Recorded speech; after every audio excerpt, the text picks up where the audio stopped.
بسم اللہ الرحمن الرحیم۔ آج 20ویں پارے کا خلاصہ بیان کریں گے۔ جس طرح گزشتہ پاروں کے اندر سابقہ قوموں اور ان کے اوپر آنے والے عذابوں کا ذکر آیا، تو اس پارے کی ابتدا کے اندر بھی مختلف قوموں کا ذکر آیا اور ان پر آنے والے عذابوں کا ذکر آیا۔ پھر جو لوگ قیامت کا انکار کرتے ہیں، موت کے بعد اٹھنے کا انکار کرتے ہیں، تو ان کے بارے میں آیا کہ یہ لوگ جھوٹے ہیں۔ اللہ رب العزت کی جو قیامت ہے وہ برحق ہے اور سچی ہے، اس نے ایک نہ ایک دن آنا ہے، اور موت کے بعد کی جو زندگی ہے، مرنے کے بعد جو آنے والی حیات ہے، وہ بھی حق اور سچ ہے، وہ سب کو ملے گی۔ اور پھر اللہ رب العزت نے جو کائنات کے اندر پائی جانے والی جتنی بھی نشانیاں ہیں، جتنے بھی اللہ رب العزت کے یہ نظائر ہیں، یہ رات اور دن کا بدلنا، یہ سورج اور چاند کی روشنی، اور یہ پہاڑوں کی سجاوٹ، یہ درختوں کی سجاوٹ، یہ پانی کا بچھا ہونا، یہ قطرات پانی کے اور زمین کے جو ذرات ہیں، ساری کی ساری ایک ایک چیز اللہ رب العزت کی قدرت اور وحدانیت کی دلیل ہے۔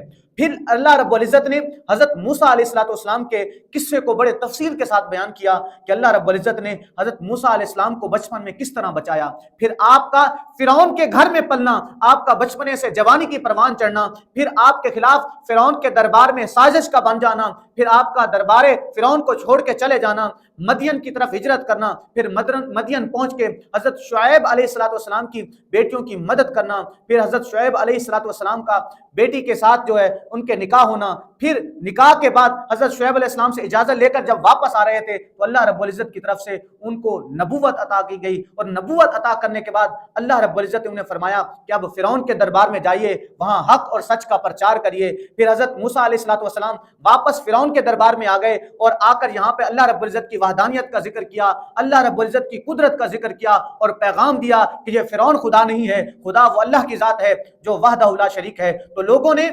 اس چیز کا انکار کیا، اور پھر فرعون نے اپنے ان حواریوں اور جادوگروں کو بلایا، تو ان جادوگروں سے مکالمہ ہوا، پھر مقابلہ ہوا، انہوں نے رسیاں پھینکی، وہ سانپ بن گئے، اور حضرت موسیٰ علیہ السلام کو اللہ رب العزت نے جو عصا عطا کیا تھا وہ عصا آپ نے پھینکا، عصا جب پھینکا وہ اژدہا بن گیا، ساری رسیوں سے جو بنے ہوئے سانپ تھے سب کو اس نے نگل لیا۔ پھر آپ کو اللہ رب العزت نے کامیابی عطا کی، اور اس کامیابی کے بعد پھر کچھ حواری ایمان لے آئے، لیکن فرعون وہ فرعون رہا، اس نے ایمان نہیں لایا۔ اور پھر آپ کا یہ مکالمہ اور مقابلہ چلتا رہا، پھر حتیٰ کہ جب وہ فرعون آپ کے پیچھے لگا، بنی اسرائیل کے وہ سارے قبیلے آپ کے ساتھ چل پڑے، پھر اللہ رب العزت نے اس دریا کے اندر حضرت موسیٰ علیہ السلام اور بنی اسرائیل کے ان قبیلوں کو نجات عطا فرمائی، اور فرعون غرق ہو گیا۔ اس کے بعد اللہ رب العزت نے نکاح کے احکامات